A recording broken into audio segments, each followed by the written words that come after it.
obviously we're changing what we're doing to meet the challenges of climate change. It's actually seeing something getting constructed on the ground and taking it from concept to completion, especially in your own back garden. I think people don't always appreciate the job that engineers do. Flood alleviation is one of the greatest areas to work in because you can do so much for people. Well, each day is a new day. You learn new things. The thing about it, I guess, is how quickly you see the end result of your work.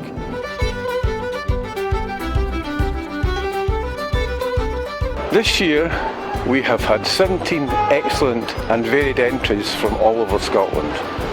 In 2015, engineering and infrastructure is as vital to Scotland as it has been for many years. It is clear that politicians and businesses have recognised the value of infrastructure. The challenge is that they think short term and infrastructure is very much long term. The process of visiting and assessing all 17 projects with the judging panel never fails to inspire us and has increased our love of engineering and our admiration for the teams carrying out their work in Scotland. We're delighted yet again to be celebrating excellence in civil engineering through the Saltire Civil Engineering Awards. They're a long-standing commitment to this important aspect of Scotland's civic life. We know that they're considered to be very prestigious amongst the profession, so we're keen to continue to support and celebrate innovation, recognise excellence in many aspects of Scottish civil and cultural life. And we believe civil engineering is a very important part of what makes a quality of life worth living in Scotland. With the Borders Railway project, it's a huge scheme, 30 miles of new railway through an area of outstanding natural beauty.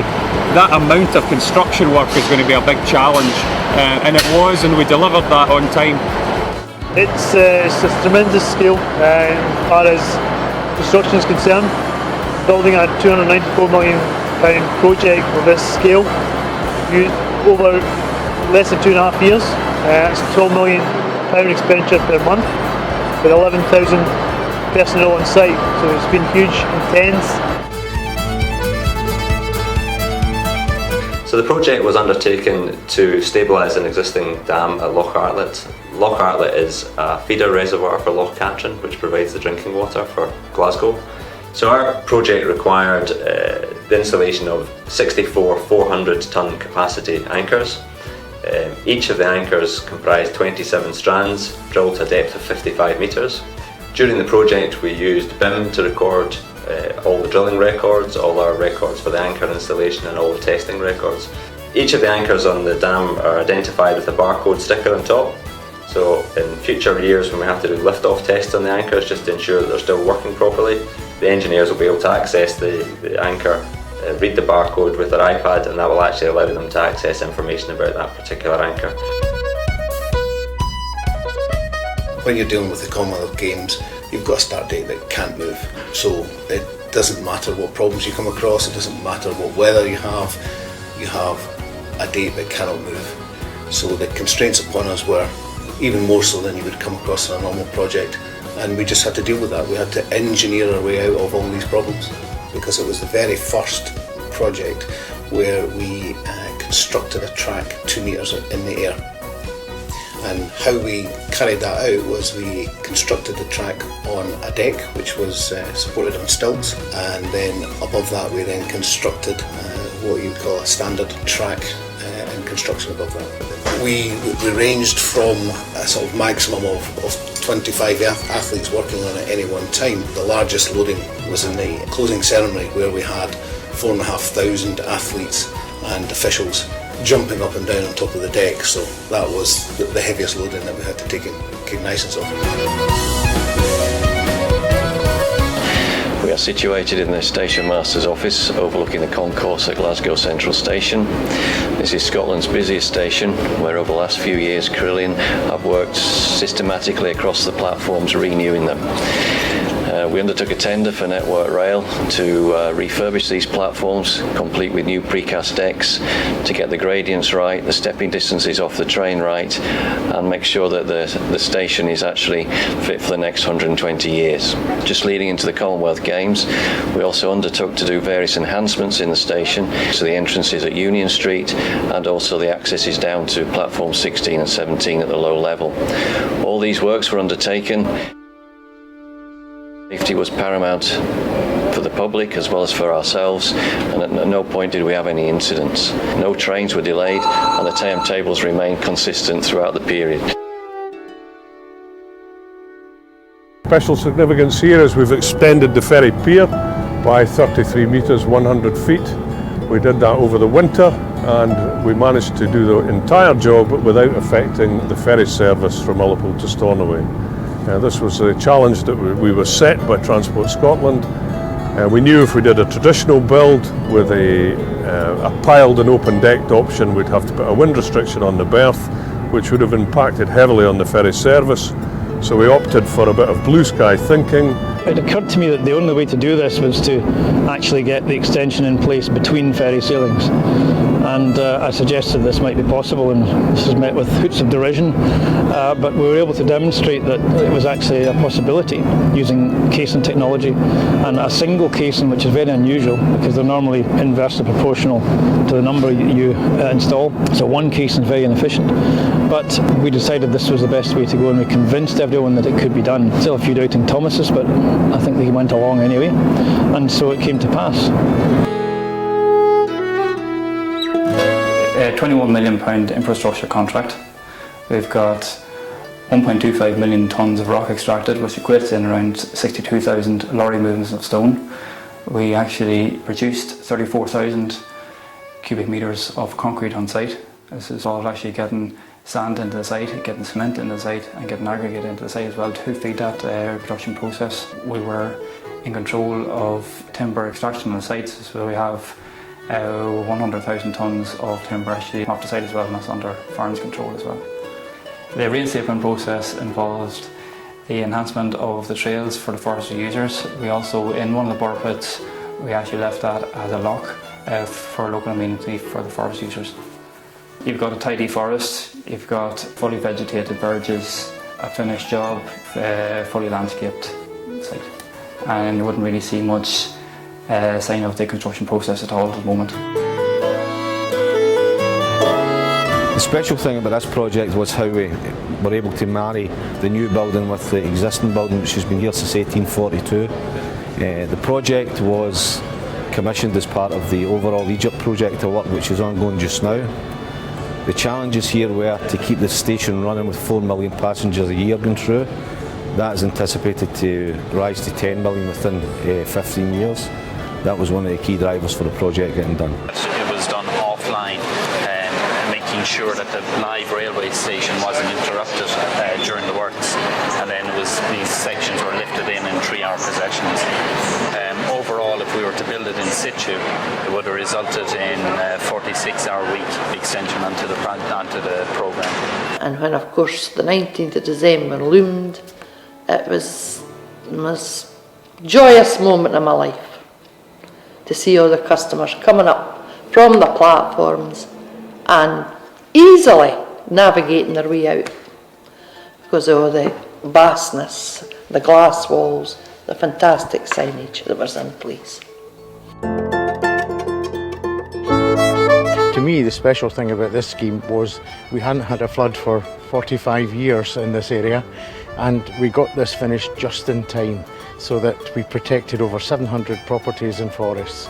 So if it wasn't for that today, we might actually be looking at some people just moving back into their homes a year later. Clear out all the accreted shingle that had built up over the last 40 or 50 years was fairly obvious.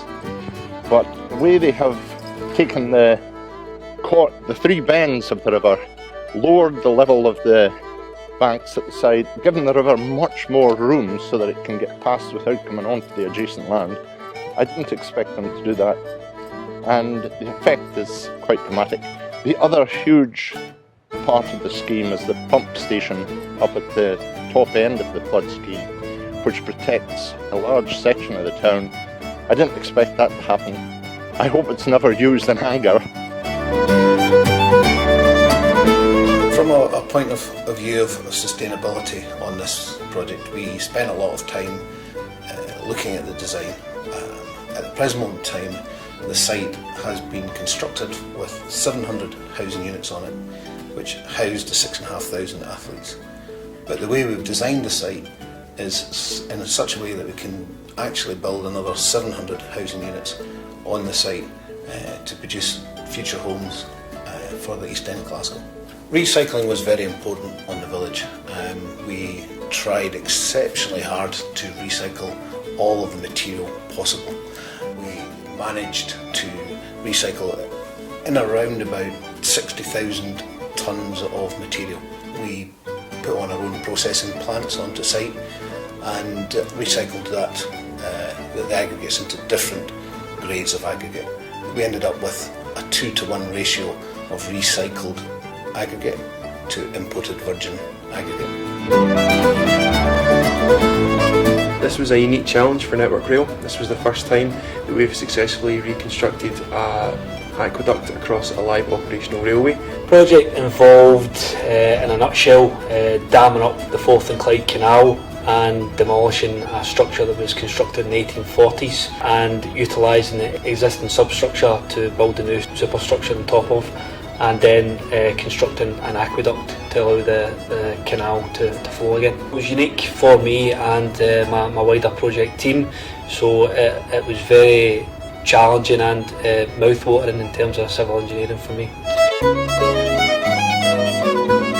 So, well, it's a flood wall. It's 4 kilometres of continuous flood wall which will prevent flooding to Inverness. We've managed to build that alongside the environmental constraints of all these mature trees which really give the river and the city its character. So we've managed to retain all of that whilst building a major civil engineering project. When you actually look across the river, the wall blends into the surrounding buildings. I mean, the whole thing is a conservation area. It was designed to do that, and when you look at the product on site, or when you look at the design on site, you can see it blending with its surround, and you should have a look how it fits into the natural environment. I think it does very, very well, and combined with the streetscaping as well that was undertaken, it does offer that emergence with the city centre. So we're trying the scheme try to attract people to the riverside frontage, which is a scheme. I think it does that in leaps and bounds. Children had to produce ideas for upgrading the footpaths so that they could be well used for the children getting to school. So they discussed ideas and then came up with the best solutions. The project involved 3 primary schools, North Lanarkshire Council, Community Council and a civil engineering contractor. The children actually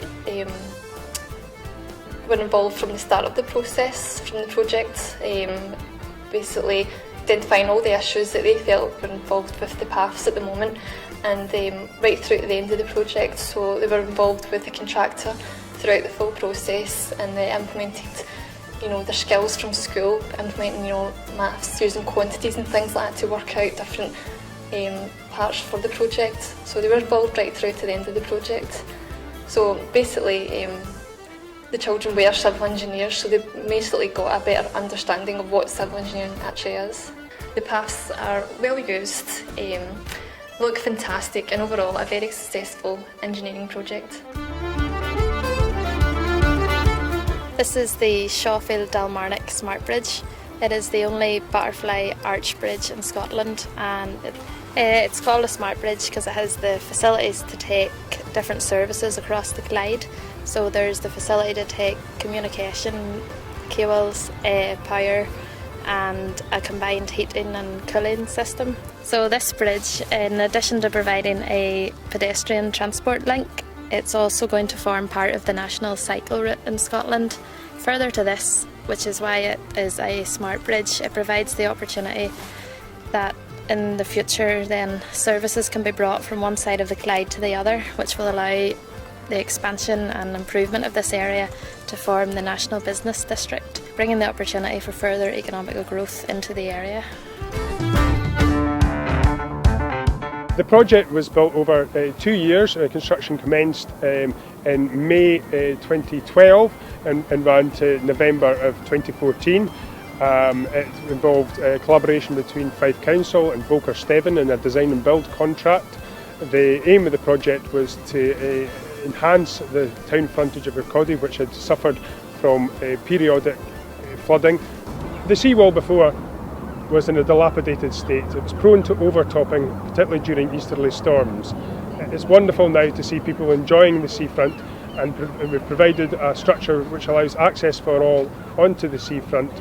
The greatest achievement, I think, was the minimal disruption that we caused to the town when we effectively shut off the whole of the seafront for 18 months. And I think everyone understood that we had to disrupt slightly, so everyone worked with us. The unique thing about the Benmore hydroelectric project was the fact that Scottish Natural Heritage at planning stage basically decided that a road could not be built to allow it to be accessed for its construction. And we had to think of ways to build a hydro scheme without an access road, and eventually with contractor involvement it was decided to propose to access the site by helicopter, both for personnel and for small plant and for materials. Fundamentally it made it viable, it could be built. It also made it slightly more expensive to build. Well, basically if we had built a road we would have destroyed the environment of the hillside, and who knows how long it would have taken to recover. But in terms of protecting the environment, as with most hydroelectric generation schemes, there was an ecological clerk of works appointed, and his role was to ensure that the contractor didn't carry out environmental damage. More and more on every scheme now, there's a planning condition which requires the appointment of an ecological clerk of works to have an independent overview to protect the environment. Well, in terms of the works that we're doing here, the big picture is about creating jobs and opportunities for local people and the investment that will come here in the future. The remediation process for Shawfield has been one of the most complex projects I've been involved in.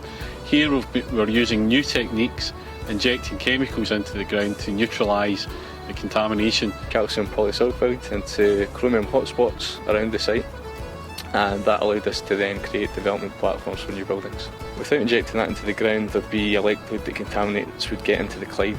We're also looking at our culverts and watercourses as part of an overall programme of remediation. So what we've done is we've created a new culvert which runs from the M74 down to the River Clyde, and the existing culverts that are in the area have been relined. In the immediate term it's about opening up a new area of the city, changing the perception of the East End of Glasgow and this part of South Lanarkshire. Delighted to be standing here today on Gassy, showing you our project. Gassy is 178 miles from the National Museums of Scotland as the crow flies. Taking into account road and ferry transport, we're about 250 miles. Being 250 miles from the centre of Edinburgh, that presented the first logistical challenge in terms of making the project at Gassy a success. Early on in the design phase of the project, our engineers Fairhurst recognised that there was an opportunity afforded by the high levels of good quality rock on Gassy and on the peninsula Rua Vulch. We took that opportunity to utilise that rock and win all of the rock for the construction of the project on site. And by delivering the Lochboysil Harbour project, we've been able to transform the area, opening it up to new commercial and business developments, increase in fishing activity, greatly increased tourist offering, particularly for our leisure sailing, and really just the opportunities are vast, and we're now starting to see these benefits being realised.